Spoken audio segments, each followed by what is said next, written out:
لیکن شامیان رحمت ہے تو کہاں ہے؟ رسول کائنات صلی اللہ علیہ وسلم سفر معراج میں تھے، مصطفیٰ جان رحمت آگے بڑھ رہے ہیں، ساتھ میں جبریل امی بھی ہیں، بہار جنت بن کر کے۔ جنت کو جنت ہونے پر ناز ہے، اس لیے کہ قدم مصطفیٰ وہاں پڑ چکا تھا، رسول آگے بڑھے۔ میرے آقا نے دیکھا جنت کے ایک گوشے میں ایک بہت بڑا صندوق رکھا ہوا ہے، جسے نور کی کرنیں پھوٹ رہی ہیں اور سدرہ کی بلندیوں کو پار کر رہی ہیں۔ رسول کائنات نے جبریل سے پوچھا، ہے جبریل یہ کیا ہے؟ یہ کرن کیسی؟ یہ روشنی کیسی؟ آپ نے عرض کیا، یا رسول اللہ جتنا آپ دیکھ رہے ہو اتنا ہم دیکھ رہے ہیں، اندر کا معاملہ کیا ہے خدا جانتا ہے، اور اس کے صدقے میں خدا کا رسول جانتا ہے۔ یا رسول اللہ آپ اجازت دیں تو یہ صندوق بند ہے، اس کی کنجی خدا کی بارگاہ سے خدا کی اجازت سے لے کر کے آؤں، دیکھوں کہ آخر صندوق کے اندر ہے کیا جسے نور کی کرنیں پھوٹ رہی ہیں۔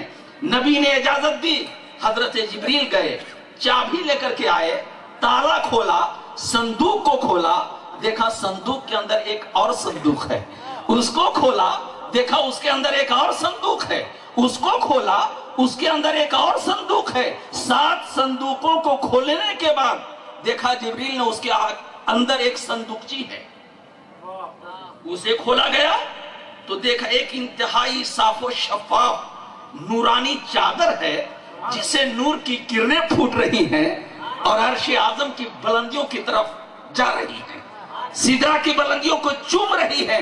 رسول کائنات نے وہ چادر اپنے ہاتھ میں لی اور اسی چادر کے ساتھ قرب قاب قوسین خدا کے حضور پہنچے۔ بات جو ہونا تھی ہو گئی، ملاقات ہو گئی۔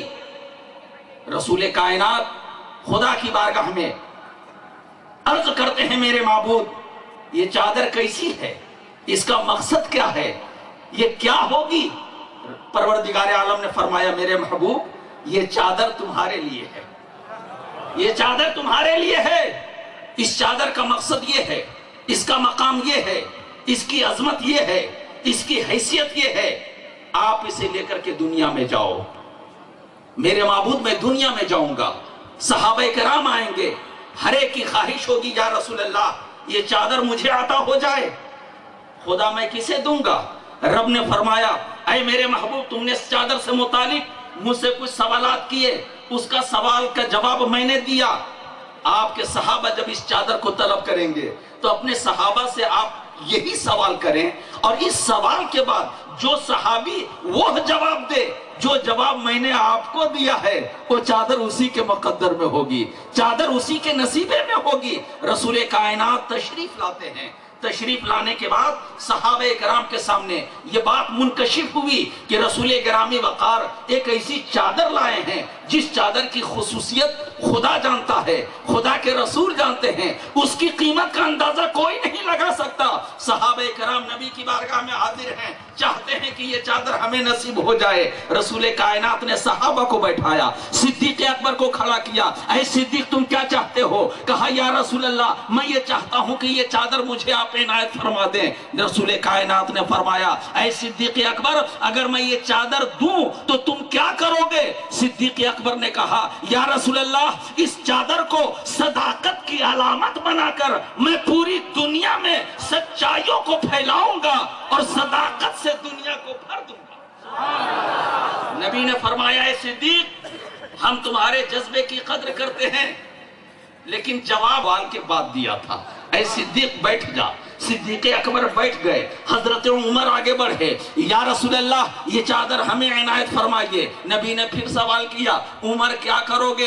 حضرت عمر نے عرض کیا، یا رسول اللہ میں اس چادر کو عدالت کی علامت بنا کر دنیا میں انصاف کو عام کروں گا اور بد انصافیوں کا خاتمہ کر دوں گا۔ نبی نے فرمایا، اے عمر تمہارے جذبے کو بھی میں کی قدر کرتا ہوں، لیکن جواب وہ نہیں ہے جو جواب خدا نے ہمیں عطا فرمایا تھا۔ حضرت عثمان آگے بڑھے، انہوں نے بھی جواب دیا، نبی نے بھی ارشاد فرمایا، اے عثمان یہ وہ جواب نہیں ہے جو خدا نے دیا تھا۔ آگے علی مرتضی بڑھے، یا رسول اللہ چادر ہمیں عطا ہو۔ نبی نے پوچھا، اے علی اگر میں چادر دوں تو کیا کرو گے؟ کہا یا رسول اللہ جب تک زندہ ہوں جان کی بازی لگا کر چادر کی حفاظت کروں گا، بدر و حنین کے مارکے میں چادر کی حفاظت، خیبر کے مقام پر چادر کی حفاظت، وقت آئے گا تو کنبہ و خاندان کو لٹا دوں گا، چادر کو بچا لوں گا، چادر کو بچا لوں گا۔ اس کے بعد کیا کرو گے؟ یا رسول اللہ زندگی کے آخری لمحات ہوں گے، میں اپنی اولاد کو وصیت کروں گا، اے میرے فرزندان یہ چادر میں تجھے دے رہا ہوں امانت کے طور پر، لیکن یاد رکھنا سب کچھ لٹ جائے چادر کی بے حرمتی نہ ہونے پائے، میری اولاد اس کی حفاظت کرے گی، حسن کریں گے، حسین کریں گے، کربلا کی سرزمین پر خاندان اجاڑا جا رہا ہوگا، سر کٹایا جائے گا، چادر کو بچایا جائے گا، ہر دور میں حفاظت ہوگی، میرا خاندان کرے گا، میری نسلیں کریں گی۔ اس کے بعد کیا ہوگا؟